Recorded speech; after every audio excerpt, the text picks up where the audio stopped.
corruption case against former police commissioner, that's the National Police Commissioner, Khomotso Phahlane, and his co-accused. That particular trial was postponed on the 10th or to the 10th of March 2023, the postponement coming just last week. The matter is in relation to a multi-million rand contract. So there are multiple contracts here that are in question. The first one has to do with the acquisition of certain software for the police, and then there's another particular case that Khomotso Phahlane faces. That's in relation to the supply of the fitment of blue lights and sirens to Gauteng police vehicles back in 2017. Now, it is alleged that the current and former top-ranking officials were paid kickbacks. This is for facilitating these tenders. The accused face a litany of charges ranging from corruption, fraud, theft, and money laundering. Well, joining me in studio now is the former acting National Commissioner of the Police, Mr. Khomotso Phahlane, in studio with me. Mr. Phahlane, thank you very much for your time. You've heard there quite a number of these cases. Let's start with the 54 million rand one. In fact, it's quite a surprise for some people why you would choose to do this, by the way, when the matter is in court. But we won't stop you here from bringing out what is in your chest. Let's start with the 54 million rand one. What is or who is responsible for why you are where you are today? Well, Xoli, let's correct one thing first. Yeah. I did not ask to come here. Mm-hmm. I was asked for an interview. Sure. On the day that we were in court, which was the 7th of December. And I opted not to do a quick interview outside court. I said, because these are comprehensive matters, if you want to hear my side of the story, yeah, I'm more than willing to come into studio. So I did not invite myself here. All right. And most importantly, it is important that whatever allegations are peddled against me are ventilated in the courts. Yeah. And it is for that reason that since 2017, when I was asked to step aside because of the negative media publicity around these allegations, that I accepted to step aside before the so-called step aside became fashionable or a topic of the day.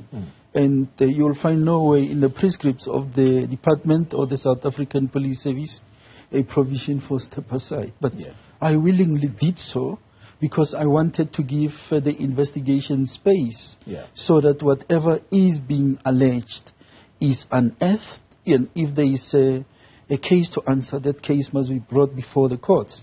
Unfortunately, all those allegations that made me to step aside are to date not before court, because if you recall, I was accused to have been bought a music system worth 80,000 rands.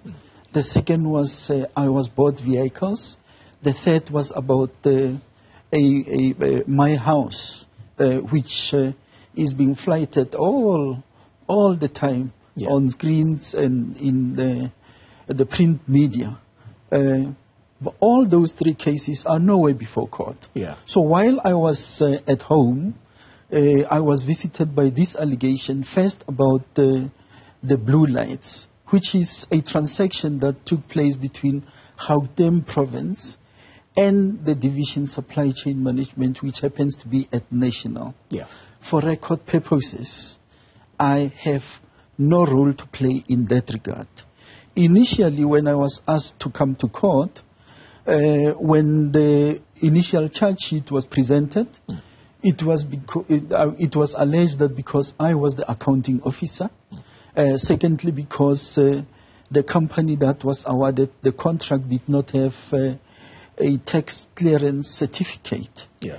Even if those were the issues, even if they did not have, which has since proven not to be correct, I had absolutely nothing to do with the Gauteng blue lights contract, because it fell within the competency and scope of both the Provincial Commissioner and the Divisional Commissioner, Supply Chain Management. All right, let me pause you there for a moment.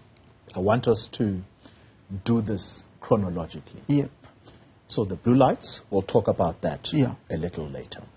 I want to focus the attention on the case that you attended last week Wednesday, which has now been postponed to March next year. That's the 54 million rand software tender. Yes. Right?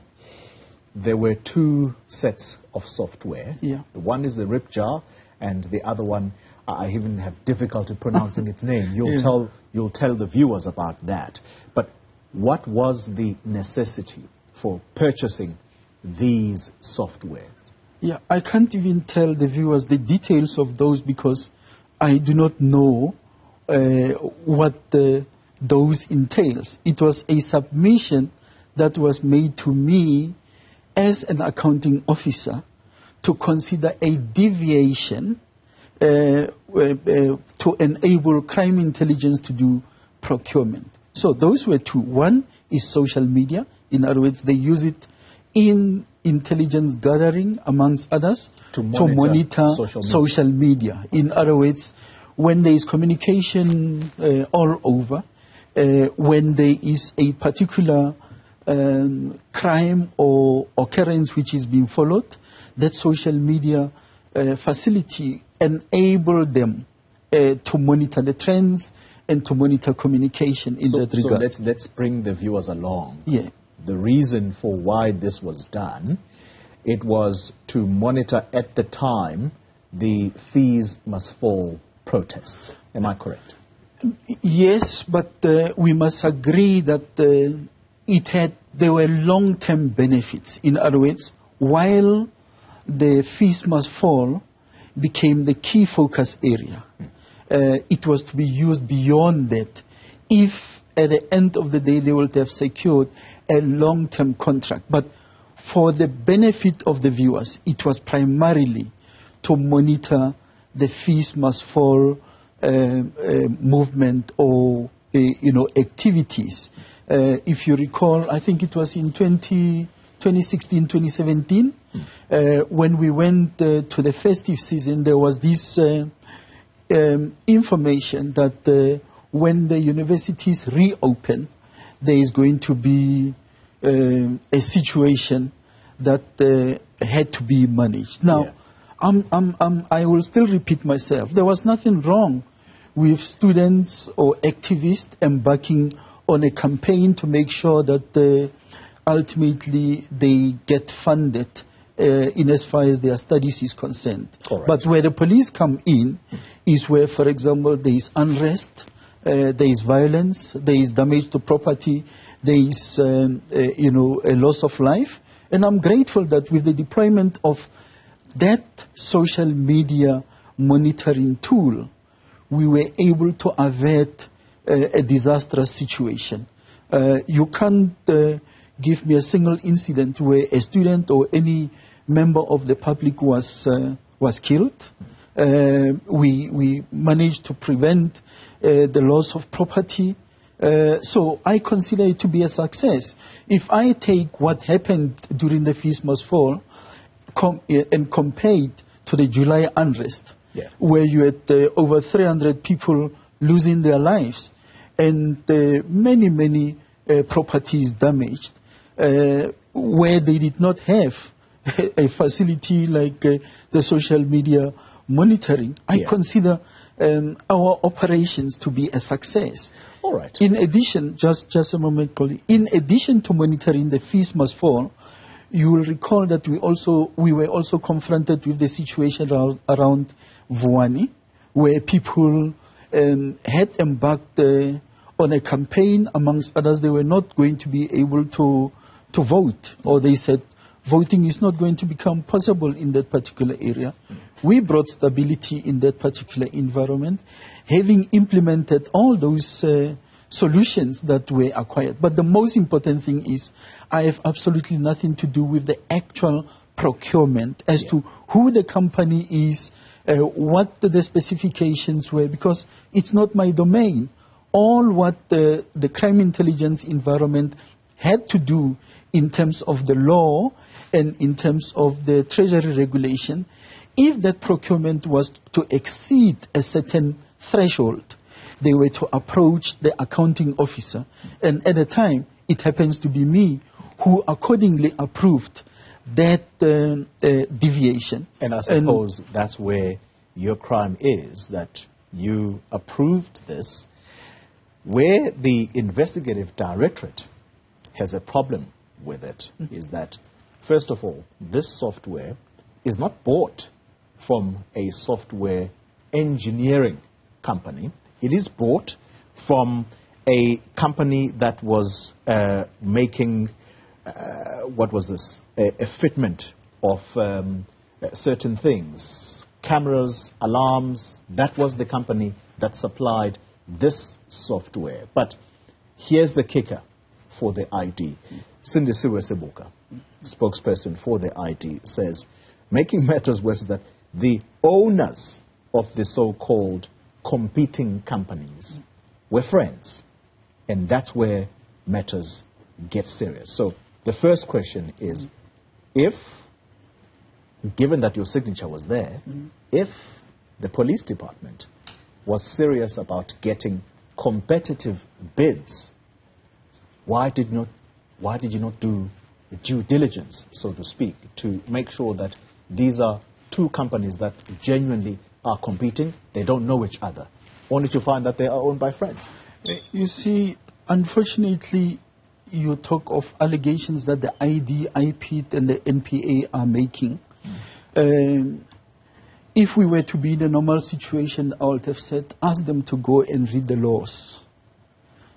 I have got no business to go into nitty-gritties of a procurement of that nature, because I am not sitting on a committee that considers what is before that particular committee. You're saying that yours is to simply sign off? Mine in this case, you are presented with a motivation which is saying, we need this facility, and we need this facility for this purpose. On an urgent basis? On an urgent basis, which is provided for in the law. The law say, if there is an emergency where it is not practical to invite responses from suppliers through a bid, they could be approached through a quotation process. Now that's stipulated in the treasury regulations. That's stipulated in the police supply chain management prescripts. Mine is not to go and look at which company are you using.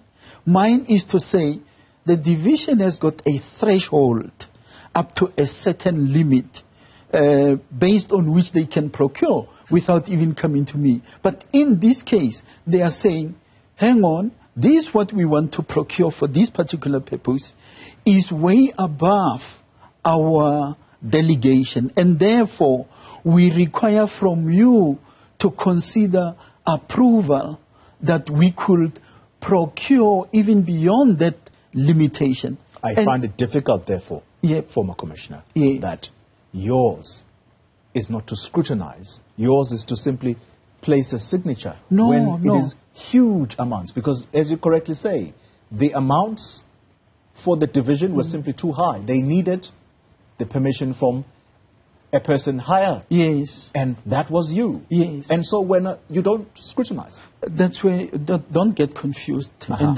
don't get carried away by utterances and allegations. I'm saying, I am not going to get myself into a conflict of interest.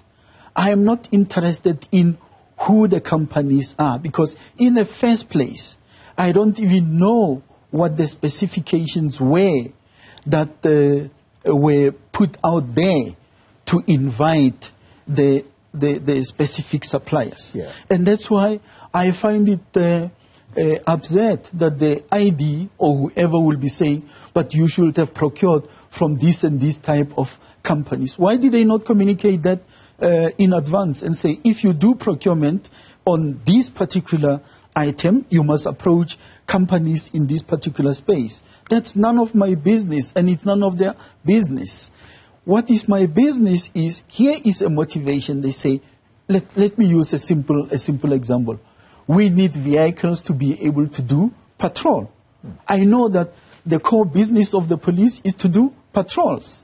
And they are saying to me, these vehicles are going to cost more than what we are allowed to approve at our level. Right. Now, based on that, I will grant approval and say you are allowed to go above your delegation. As the accounting officer, as provided for by the law, you can go above. But that doesn't mean that you must go against the rules of the game. I still say in my approval, if they give you the document which I signed, my documents say approved, subject to compliance with the procurement prescripts, without deviation, which means do what you are supposed to be doing within the confines of the law. And you leave it to that division. I leave it to that division. It's a tough one, but we're going to have to drill deeper. I appreciate that you said you hear because you want to give proper answers. We're going to take a break now and we'll go to headlines. When we return after headlines, we're going to continue the conversation with the former commissioner of the police, Khomotso Phahlane. Let's take a break. All right, let's go back to the discussion. If you were with us, you will be aware that we are in conversation with the former National Commissioner of the South African Police Service, Khomotso Phahlane, who is currently undergoing a number of court cases in relation to certain controversial tenders. Let's come back to it, Mr. Phahlane, and let's talk about, because these are two softwares. Yes. So the one is RipJar, and that's the one I think we have been at length about, and you have said quite clearly that this was to monitor the fees must fall protests, but these were procurements, though, that would go or help the police into the future. It's just that at the time of the procurement, they were primarily used to gather intelligence on the fees must fall protests. Yes. Do you have anything to say about the ID raising concern that the purchase of these softwares were done in December of 2016, and yet the protests, fees must fall protests, were actually at their peak in October of 2015? That's a discrepancy, is it not? The ID must do proper investigation. And I think it is wrong for the ID to play politics. I was appointed the acting national commissioner 14th of October 2015. A lot of damage had already happened around the fees must fall. You will recall far too many schools were banned in that particular area. So, at a point where this facility was procured, we had information that there is going to be an escalation when the universities reopen. And we needed intelligence. And you could not derive that intelligence from one source. One of the questions was, which you also continue to be asking as the media when something happens, but did the police not know where is the intelligence? Did they not know that something will happen like it happened with the July unrest? In anticipation of that escalation of the fees must fall activities, amongst others, crime intelligence identified the need to source additional technology. Now, I don't know in which country the ID lives. If you recall, the huge march to the union buildings from all over the country by students happened after that facility was procured. A lot was planned by the students, which was going to happen at the union buildings. Such as? there was going to be violence. There was going to be destruction. They wanted to invade the union buildings. We were able to source that intelligence which enabled proper planning that prevented a disastrous situation. And they raised their issues. If you recall, when they came to the union buildings, amongst others, they wanted an audience with the president. Mm-hmm. Now, you can't have a situation where you allow multitudes of people an audience with the president when the emotions are high. We had to manage that situation. All right. We managed it excellently under control. And I still to date pride myself and give credit to the members of the South African Police Service and the security forces who made sure that we policed that situation effectively and efficiently. And today, you can't single out a single incident where there was a loss of life, despite the high emotions that were prevailing at the time. I want to pace it up a little bit. Yeah. Let's talk about the second software. Yep. That's the one with the complicated name, Diligence. And here's what the ID says about the procurement of that device, or that software. And I quote, "The purpose of the Diligence was to encrypt voice calls made by management of the subs at the time when Phahlane was under investigation by IPID. He was being investigated for the blue lights police tender," that's the conversation we're going to come to, "and other irregular procurement that happened during his tenure. Diligence made it impossible for investigators to get call records from cell phone providers." That's what the investigative directorate is saying. Were you trying to hide information here? That which you have just read there, it's in the figment of ID's imagination. And those that continue to tarnish my name and my reputation in the public domain. It is true that that facility, I even can't pronounce the name because I'm not interested in that name. What I do know, it's communication security. Yes, it is a facility which offers encryption, but it had absolutely nothing to do with any of the investigations that were conducted against me. I mean, as I said to you, the investigations at the time was about what do you call my music system. The blue lights tender? No. Blue lights tender comes down, way down the line. When I stepped aside, 2017, the 1st of July, I was told there is an investigation against me for my music system that was purchased. To date, there is no case. When they came to me wanting me to answer certain questions, I've provided IPID people with proof of payment from my own bank accounts to say, you are barking at the wrong tree. I bought this thing myself. When they failed, and by the way, to date there is no case on that particular one. Yeah. Secondly, they jumped onto cars. Remember they were talking about, I have got 7 cars, including an i8.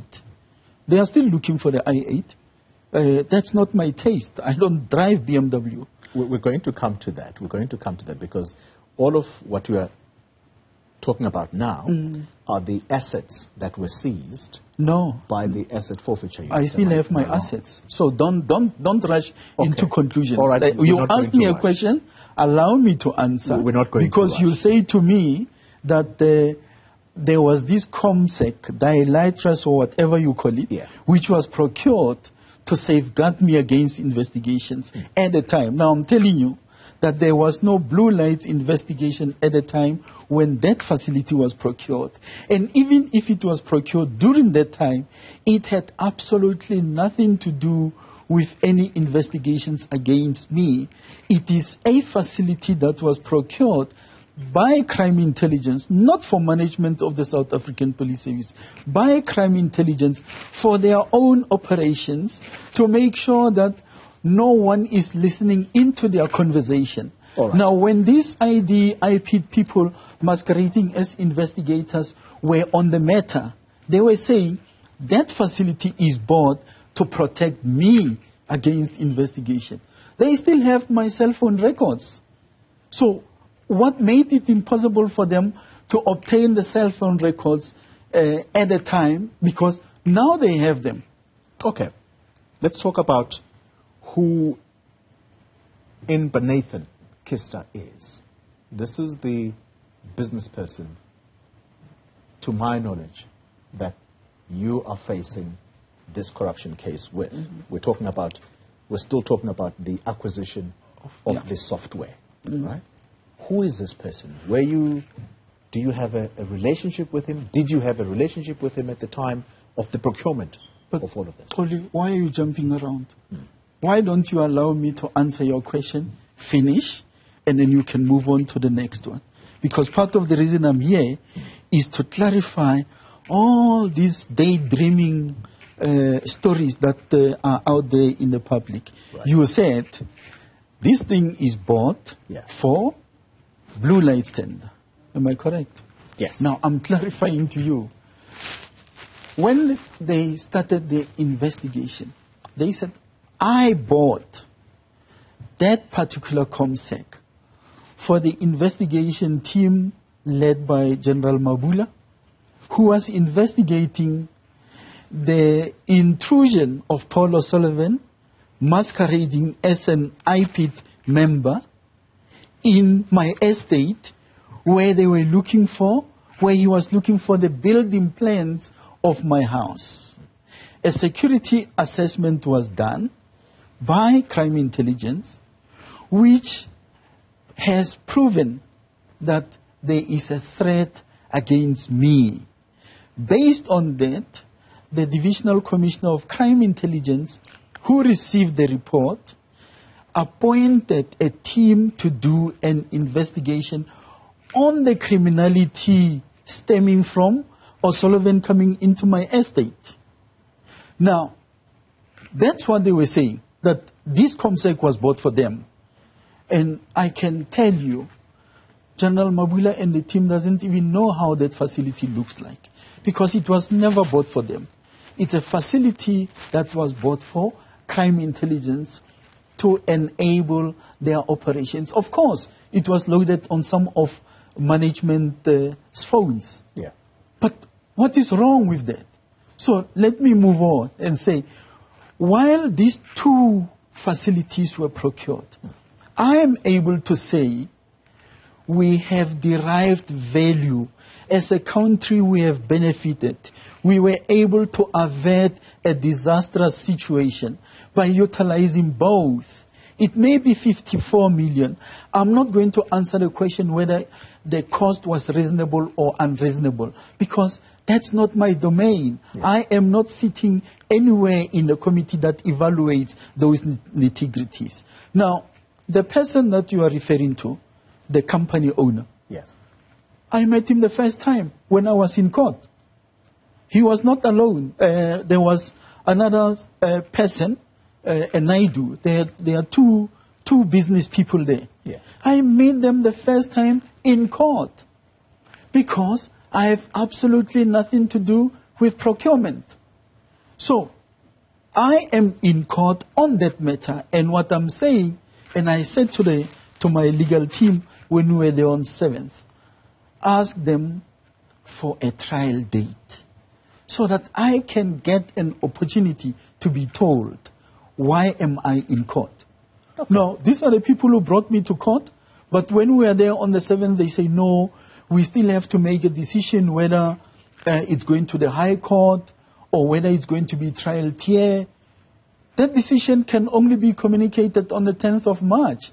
But you have made the decision to say, let's arrest this chap on one signature, which is a deviation, and I signed in 2016-2017 You had the documents on along that proves to you that indeed he signed. And what he signed is a deviation. And in the entire docket, which has been disclosed, there is not a single person who is saying, this is what he did which was wrong. All right. Let's then close the purchase of the software. Provided you agree with me that those two softwares has absolutely nothing to do with the blue lights. If you don't agree... Only the court can prove that. But you were convinced. If you don't agree, allow the courts to come to that particular conclusion. That's why I am in court, to make sure that I listen to this daydreaming of the IPIT and ID. Okay. What is my role in this thing? All right.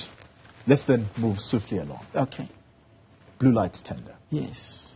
That tender, yes, you said it has nothing to, or it had nothing to do with national. Mm-hmm. That was a provincial procurement matter. Yeah. Why are you in court there then? That's why I'm in court, to hear from the ID, what did I do wrong? Since when is it a crime to be an accounting officer? Since when is it becoming a crime if somewhere at subordinate level decisions are taken within their mandate and those decisions are allegedly wrong and you hold me before a court?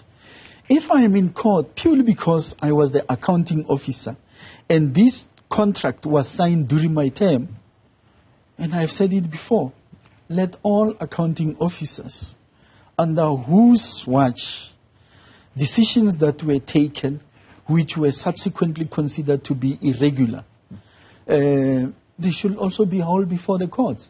Now I know we are in South Africa. I know even oversight is a new crime. In studying law, I've never seen oversight as a crime. I've never seen accountability as a crime. But here I am. I'm to go and answer in court to say, you were an accounting officer. The public finance management dictates that when there is an irregularity, it must be brought to the attention of the accounting officer.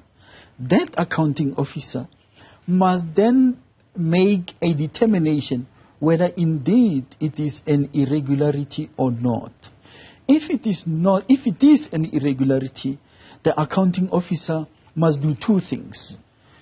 You either do the departmental investigation, in other words, hold those accountable for the act. Yes. And secondly, open a criminal case.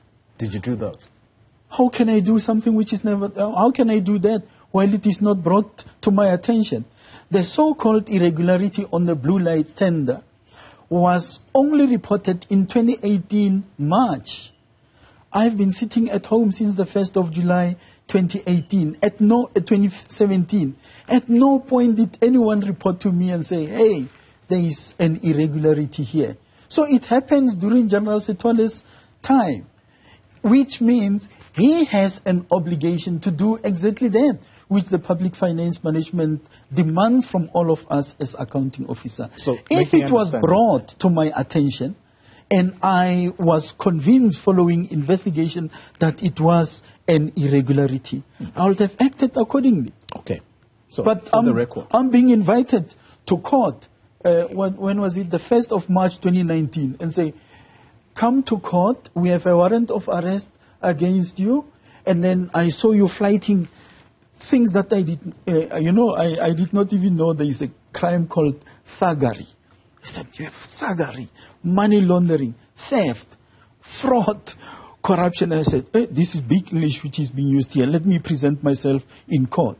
When I get there, I'm being told only the draft charge sheet is being disclosed, and it says, because you were an accounting officer and the service provider was awarded a contract and that service provider did not have a tax clearance certificate, you are invited here.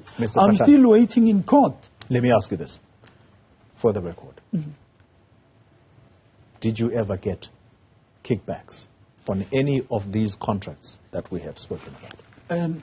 If logic, why will you get a kickback on something where you did not have a role to play? Except your signature. Except my signature in one, when it comes to the so-called DCI software, yes. Which is deviation. And by the way, Colin, if I was to be asked to consider that deviation, I will do it again, because there is absolutely nothing illegal about it.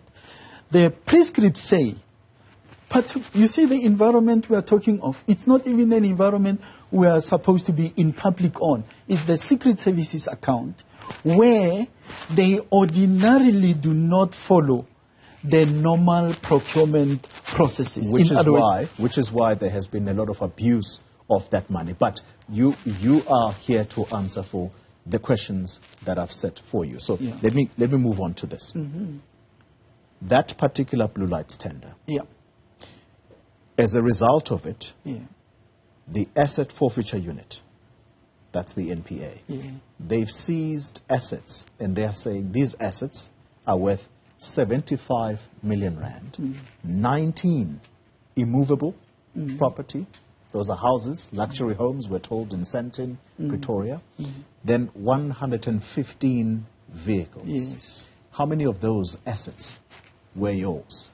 Why don't you say, where do you get these 115 vehicles and 19 immovable properties? No, because you're not the only defendant here.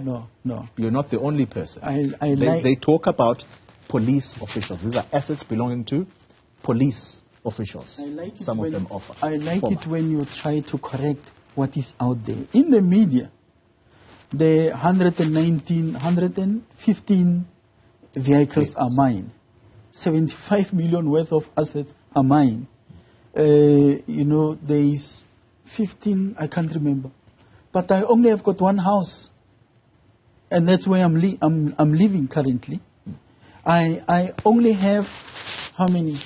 5, I'll say 5 vehicles, because my daughters have got 2 of those vehicles. I've got 3 vehicles of my own between me and the wife. But out there it's sold, it's 119. And by the way, even coming here, I drove one of them. So which ones have been seized? There is a provisional restraint order, which simply means you can't dispose any of those assets until the matter is disposed of. And we are, by the way, opposing that in the court. Let me ask you not to move around a bit, because the camera, the microphone is scratching a bit. So here's where I'm leading with this. So you now say, you admit that you only have 5 vehicles. Yes. And unfortunately, I have to ask the question, because it is based on the reporting that these are not just mere vehicles, these are luxury vehicles. What make are these vehicles? Well, what makes them luxury? I've got a Range Rover, I've got an Amarok Bakkie, I've got an E-Class Mercedes-Benz. Are they luxury? And if they are luxury, why am I not supposed to buy such? Why is it a crime for me to have bought the vehicles? In what they are saying, because they have got the records, they must be able to tell you, when did I buy what?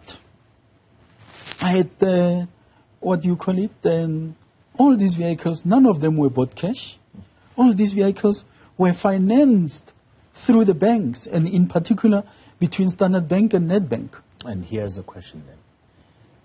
I have looked, preparing for this interview, I've looked for the salaries of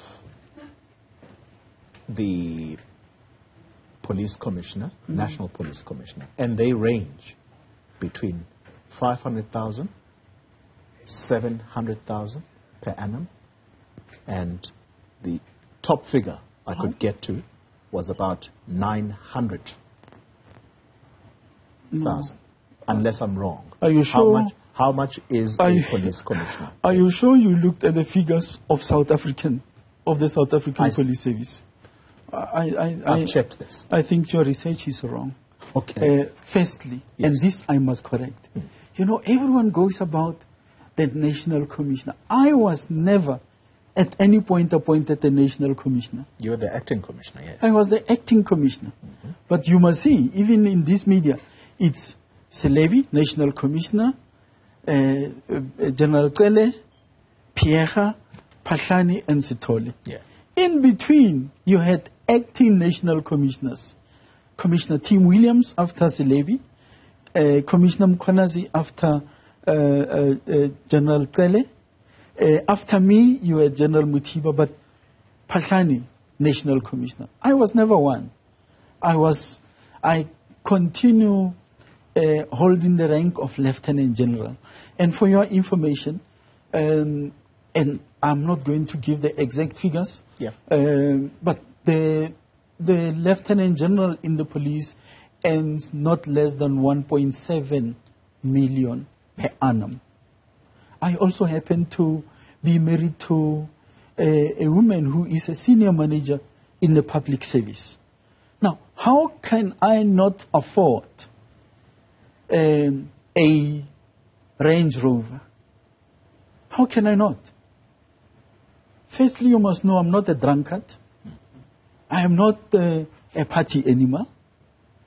You know, I look after the little I earn to be able to support my family. A Range Rover. Can I ask you a question? Yeah. A Range Rover will be possibly that amount you've mentioned, 1.7 million, and possibly above. Now, you have said, you've mentioned the cars you own, and included in there is a Mercedes-Benz. Yeah. For the purposes of this interview, I'm not going to obviously go into your spouse's financial situation, but you, and based on your affordability, are you telling the South African public that what you have mentioned, including your house, that was within your salary bracket? You see, Xoli, the problem is when we peddle uninformed, stories. Because those cars were not bought all at once. They were bought, you buy a vehicle, you pay off, you go trade in, buy another one, and so on. So I don't even know why I must answer that particular question. Because as I'm telling you, that Range Rover was financed through Standard Bank. And there was a direct deduction from my salary as a stop order to Standard Bank. Why must it be an issue? The reason it's an issue, Mr. Phahlane, is exactly the same reason that the officials, the government authorities are saying there needs to be lifestyle audits so that people live within their means. If you're not living within your means, then it means you're getting an extra income from somewhere else. And for government workers, as far as I know, you can't take any other paid work. Yes. But let's conclude the conversation because... No, but I just want to respond to that particular one before you go there. Right. I was investigated by an IPID member who is an assistant director. Now, an assistant director is way below my level, way below my wife's level. Yeah. He's an assistant director. He owned a farm. He owned a guest house. He owned properties in an estate. He's an assistant director. That information is known by the same IPID people. Have they ever bothered asking, but what's going on here? Yeah. I was informed that the plot where that guest house was bought for 3.8 million. Why? The same person is investigating me. So do you understand why the questions are coming then? No, he investigates me for a music system. When he comes to my house, to the office, by the way, I say, buddy, you are barking at the wrong tree. Here is proof of payment, not cash, from my bank, where I was instructing the bank to say, I'm buying this thing from such and such a place, pay. They paid.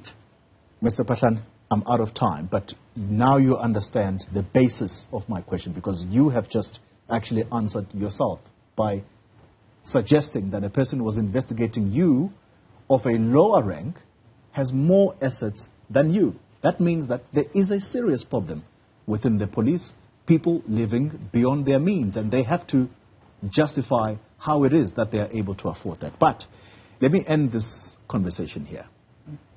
You said something quite crucial earlier, that the procurement of all of the stuff that we spoke about, in particular the software, it was for the protection of the country. Yes. And yet, the July unrest happens. In your view, those who were in charge at the time, I know you were not, did they fail in their duties? What is our job as the South African Police Service? To prevent crime. And in that, we have to protect life and we have to protect property.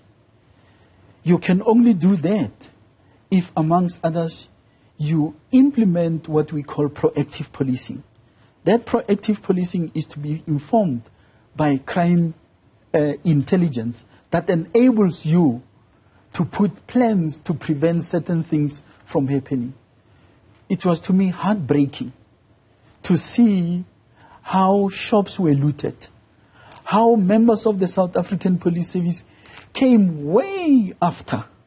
How, for example, when they were confronted with a situation, when they were pelted with stones, you could see their lives are in danger. Those who were there, who were responsible, failed decimally. They failed our country. You can't have over 300 people dying. Today, you are hauling people before the courts to say, no, this one was making contact with that one. Where are the people who killed those 300 people? Mr. Phahlane? Similarly, go to Marikana. Who are you holding accountable for the 34 people who were there, who were killed there? You are, using the General Mpembe and the few as a scapegoat for the 10 lives that were lost before the 34. Who killed the 34? Why are we not answering that particular question? And it will never be answered in the positive, because that scene was trampled upon. That crime scene was trampled upon. And the same IPIT cannot detach evidential value to whatever was gathered there, because they destroyed it. Thank you very much for your time. Khomotso Phahlane. Much appreciated. Thank you indeed Thank for you. your time. All right, that's the former acting National Commissioner of the South African Police Service, Khomotso Phahlane. Let's take